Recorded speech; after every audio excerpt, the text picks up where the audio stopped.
في الجولة الأولى بدوري نجوم بنك الدوحة كان موعد الإطلالة الأولى للعرب والوكرة في مواجهة تتميز بالندية والإثارة. بصافرة الحكم الدولي عبد الرحمن الجاسم انطلقت ضربة البداية تحت أنظار مدرب العنابي لوبوتيكي.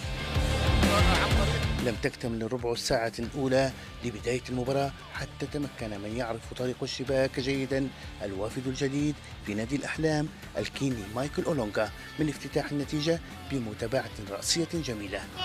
ومن المستحيل وعدم الانتظار يأتي لينقض نسر ليحلق بآمال العرباوية مبكرا. رد الوكرة كان سريعا ومن تمريرات متقنة وصلت الكرة للمغربي أمين زحزوح الذي نجح بكل سهولة في وضع الكرة في المرمى وليعدل الكفة.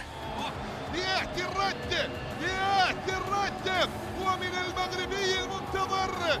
حاول العربي إنهاء الشوط الأول بصورة مثالية ومن كرة ملعوبة وسريعة ارتكب مدافع الوكرة خطأ على أولونغا والدولي عبد الرحمن الجاسم يعلن عن ضربة جزاء نجح في تنفيذها الأسباني بابلو سارابيا القادم من وولفرهامبتون لينتهي الشوط الأول بتفوق نادي الأحلام. الإسباني يسجل، العربي يتقدم. تقريبا دخلنا المباراة كنا يعني ماسكين الكرة بالاستحواذ كنا أفضل، سجلوا جول قدرنا نعدل. يمكن للحين ما دخلنا رتم الدوري، الحمد لله قدرنا نطلع بتقدم الشوط الأول، صار الشوط الثاني نحاول نعزز.